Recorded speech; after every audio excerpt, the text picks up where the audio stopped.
प्रिय भक्तों, नमस्कार। भक्तों, आज हम इस चैनल के माध्यम से आपके लिए लेकर आए हैं बुधवार की व्रत कथा, जिसके करने और सुनने मात्र से भक्तों के सभी कष्ट दूर हो जाते हैं और उनकी सभी मनोकामना पूर्ण होती है। तो आइए आरंभ करते हैं बुधवार व्रत कथा।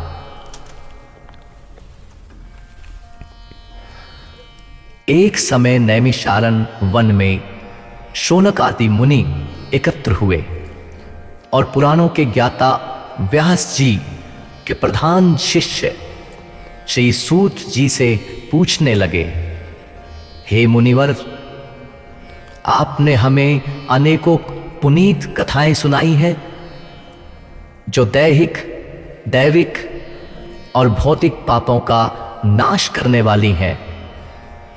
कृपा करके कोई ऐसा व्रत बतावें जिसके करने से मनुष्य के सभी पाप समाप्त हो जाएं और उसे इस लोक में सभी सुख, प्रभु की भक्ति और अंत में मोक्ष प्राप्त हो सके। आप कृपा करके हमसे कहें। श्री सूत जी बोले, हे महर्षियों, मैं स्वयं इसका वर्णन नहीं कर सकता हूं क्योंकि यह विषय अथाह है। मैं आपके सामने एक सुंदर इतिहास कहता हूं जिसे महर्षि वशिष्ठ जी ने राजा मानधाता को कहा था। अब मैं उसी को आपसे कहता हूं। महाराज मानधाता अपनी सभा में बैठे हुए थे। उसी समय महर्षि वशिष्ठ पधारे। द्वारपाल ने महर्षि के आगमन की सूचना दी। महाराज अपने प्रधान सभासदों के साथ उठकर महर्षि जी को लेने के लिए आए और सुंदर आसन पर बैठा कर बोले, हे प्रभु, मेरे लिए क्या आज्ञा है? वशिष्ठ जी ने कहा, राजन, मैं घूमते घूमते आपकी ओर चला आया हूं। आपको देखकर परम हर्ष हुआ। आप सब कुशल पूर्वक तो हैं? मानधाता बोले, महर्षि, आपकी कृपा से सब कुशल है, परंतु प्रभु, कोई ऐसा व्रत कहें जिसके करने से पापों की शांति होकर स्वर्ग की प्राप्ति हो। महर्षि जी ने कहा, राजन, आपने बहुत ही सुंदर प्रश्न किया है। एक महापुण्य देने वाला तथा स्वर्ग और मृत्यु लोक में दुर्लभ व्रत आपसे कहता हूं। आप ध्यान देकर सुने। यह महापुण्य को देने वाला बुधवार का व्रत है। अगर मनुष्य भक्ति और श्रद्धा युक्त होकर बुधवार का व्रत करता है तो इस लोक में सभी प्रकार के सुखों को भोग कर अंत में वैकुंठ को प्राप्त होता है। महाराजा मानधाता बोले, महर्षिवर, बुधवार के इस व्रत के करने से क्या फल मिलता है? इस व्रत की विधि क्या है? किस देवता का पूजन करना चाहिए इस दिन? और सबसे पहले पृथ्वी पर यह व्रत किसने किया? कृपा करके सब विस्तार पूर्वक मुझसे कहें, आपकी अति कृपा होगी। महर्षि बोले, राजन, मैं आपसे व्रत का फल संक्षेप में वर्णित करता हूं। वैसे व्रत के फल के कहने की सामर्थ्य स्वयं ब्रह्मा जी में भी नहीं है। यह व्रत दुख और शोक का नाश करने वाला है, धन और धान्य को बढ़ाने वाला तथा समस्त पापों का नाश करने वाला है। जो मनुष्य जिस कामना को लेकर इस व्रत को करता है उसकी वही कामना पूर्ण होती है तथा समस्त पापों का नाश होकर उत्तम गति की प्राप्ति होती है। अंत में श्री हरि के लोक की प्राप्ति होती है। इस व्रत की विधि इस प्रकार है। मनुष्य भक्ति और श्रद्धा से बुधवार के दिन व्रत रखे। प्रातःकाल नदी आदि में स्नान करके नवीन कलश में जल भर कर लावे। किसी पवित्र स्थान में कमल का आकार बनावे। उसके मध्य इस कलश को स्थापित कर श्वेत चावलों से उसका पूजन करे। बुद्ध की स्वर्ण की मूर्ति कांस्य पात्र में स्थापित करके उस कलश के ऊपर रखे। मूर्ति को 2 सफेद वस्त्र धारण करावे।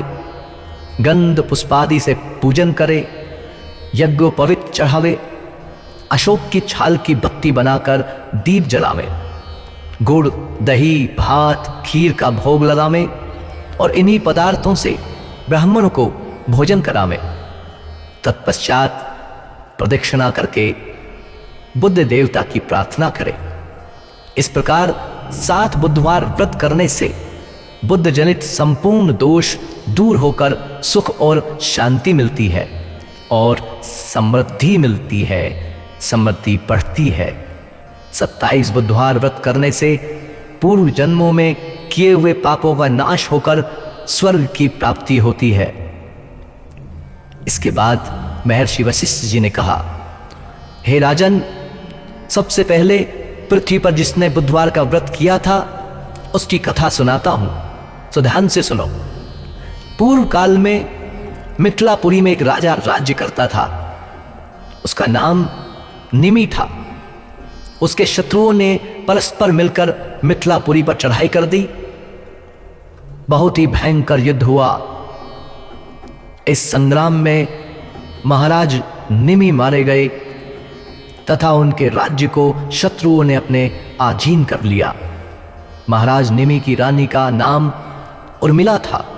उसके एक लड़का और एक लड़की थे जो अभी छोटे छोटे थे। जब रानी ने महाराज के मर जाने का समाचार सुना तो वह बहुत दुखी हुई। उसने विचार किया कि अगर मैं यहां महल में रहूंगी तो महाराज के शत्रु मुझे पकड़कर ले जाएंगे तथा मुझे राजकुमार और राजकुमारी को मार देंगे। इससे तो अच्छा है कि मैं इस राज्य और राजमहल को छोड़कर कहीं और चली जाऊं। रानी ने ऐसा विचार करके अपने पुत्र और पुत्री को लेकर राजमहल के गुप्त दरवाजे से बाहर निकल गई। रानी उर्मिला अपने पुत्र और पुत्री को लेकर अन्न वस्त्र की चिंता करती हुई चारों ओर विचरण करने लगी।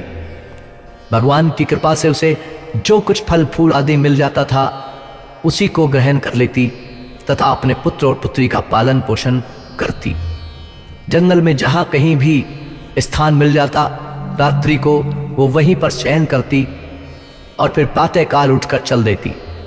इस प्रकार रानी अन्न वस्त्र की चिंता में घूमती हुई उज्जैनी नगरी में जा पहुंची। वहां एक ब्राह्मण के यहाँ कूटने पीसने के काम पर नियुक्त होकर अपना तथा अपनी पुत्र पुत्री का पालन करने लगी।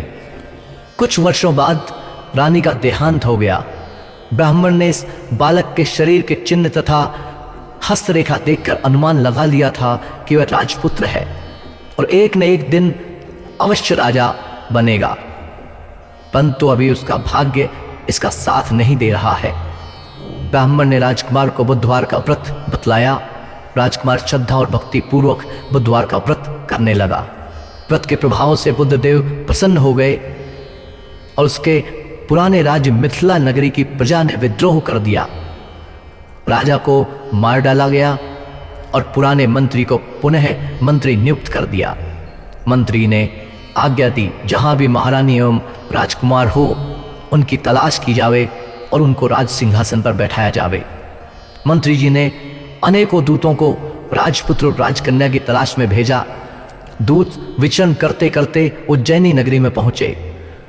दूतों ने वहां राजकुमार और राजकुमारी को तलाश लिया और उनको लेकर मिथिला लौट आए। मिथिला नगरी की प्रजा और मंत्री सभी अपने राजकुमार को पाकर बहुत प्रसन्न हुए। राजकुमार को सिंहासन पर बैठाया और बहुत खुशी मनाई गई। राजकुमार को अपना राज्य वापस मिल गया तो उसने उज्जैनी से ब्राह्मणों को बुलवाकर राजगुरु के पद पर नियुक्त किया। राजकुमार ने अपनी बहन श्यामला का विवाह धर्मराज के साथ कर दिया तथा दहेज में काफी धन दिया। श्यामला धर्मराज को पति के रूप में पाकर बहुत ही प्रसन्न हुई। वह सभी प्रकार से धर्मराज की सेवा करती तथा हर प्रकार से प्रसन्न रखती थी। धर्मराज श्यामला से बहुत ही संतुष्ट रहते थे। घर का सभी कामकाज उन्होंने श्यामला को सौंप दिया। धर्मराज के घर में 7 कोठे थे। यह 7 कोठे कीड़ों से अच्छी तरह से बंद थे। धर्मराज ने इन 7 कोठों को खोलने को श्यामला से मना कर दिया था।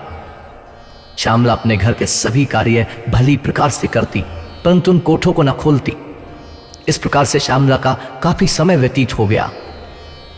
एक दिन धर्मराज किसी आवश्यक कार्यवश घर से बाहर गए थे। श्यामला ने विचार किया कि पति देव ने सभी कार्यों को मुझे स्वतंत्रता दे रखी है, परंतु न जाने इन 7 कोठों के लिए मुझे क्यों मना किया हुआ है। इस कौतूहलवश श्यामला देवी ने धर्मराज की अनुपस्थिति में एक कोठे की कीलें निकाल दी और खोल कर देखा। उसने श्यामला देवी ने अपनी माता को यमराज के भयंकर दूतों द्वारा गर्म तेल से भरे हुए कढ़ाई में डालते हुए देखा। इस दृश्य को देखकर श्यामला बहुत ही दुखी हुई और उसके मन में आतंक छा गया। उसने फिर दूसरे कोठे को खोलकर देखा। वहां उसने अपनी माता को कोल्हू में पिलते हुए देखा। अब श्यामला और भी दुखी हुई। उसने तीसरे कोठे को खोलकर देखा तो उसने अपनी माता को बड़े बड़े हाथियों द्वारा रोनते हुए देखा। फिर उसने चौथे कोठे को खोलकर देखा तो उसमें भयंकर कुत्ते उसकी मां को काट काट कर खा रहे थे। जब उसने 5वें कोठे को खोलकर देखा तो श्यामला की मां कंठ से पकड़ी हुई जाकर निचोड़ी जा रही थी। श्यामला ने 6वें कोठे को खोलकर देखा, वहां उसकी माता काठ के समान छीली जा रही थी। 7वें कोठे में उसकी माता के ऊपर बड़ी बड़ी शिलाएं फेंकी जा रही थी। उन सब को देखकर श्यामला को बहुत ही दुख हुआ। अपनी माता के दुखों को देखकर श्यामला अत्यंत शोकग्रस्त हो गई। धर्मराज जब लौट कर आए और उन्होंने श्यामला की ऐसी दीन दशा देखी तो उन्होंने पूछा, तुमने कोठे तो खोलकर नहीं देखे थे? मैंने तुमसे उन 7 कोठों को खोलने के लिए मना कर दिया था। श्यामला ने अपना सिर धर्मराज के चरणों में रख दिया और प्रार्थना की, हे नरेंद्र, मेरी माता ने ऐसा कौन सा पाप किया है जिसके कारण वह इस प्रकार से नरक की यातनाएं सहन कर रही हैं? धर्मराज बोले, श्यामला, तुम्हारी माता ने तुम्हारे और तुम्हारे भाई के स्नेह में वशीभूत होकर एक दिन ब्राह्मण के 7 गेहूं के दाने चुरा लिए थे। प्रथम तो चोरी ही महापाप है, उस पर भी ब्राह्मण के अन्न की चोरी करने से 7 कुल दग्ध होते हैं। इसी से तुम्हारी मां 7 प्रकार के नरक भोग रही है। श्यामला हाथ जोड़कर बोली, हे नाथ, ऐसा कोई उपाय बताएं जिसके करने से मेरी मां का उद्धार हो, वह इस कष्ट से निजात पाए और वो ना भोगें। मैं अपनी माता के कष्टों को नहीं देख सकती। धर्मराज बोले कि हे देवी, पूर्व जन्म में तुम ब्राह्मणी थी। उस जन्म में तुमने बुधवार का व्रत किया था तथा अपनी सखियों को भी बुधवार का व्रत करवाया था।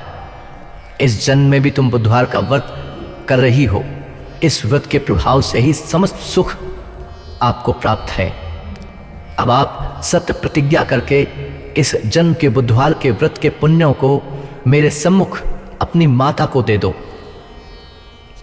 ऐसा करने से आपकी माता के कष्टों की समाप्ति हो जाएगी और उन्हें उत्तम सुख प्राप्त होंगे। श्यामला ने ऐसा ही किया। पुण्य के मिलते ही श्यामला की मां उर्मिला पीड़ा से मुक्त होकर दिव्य शरीर धारण करके स्वर्ग के लिए चली गई।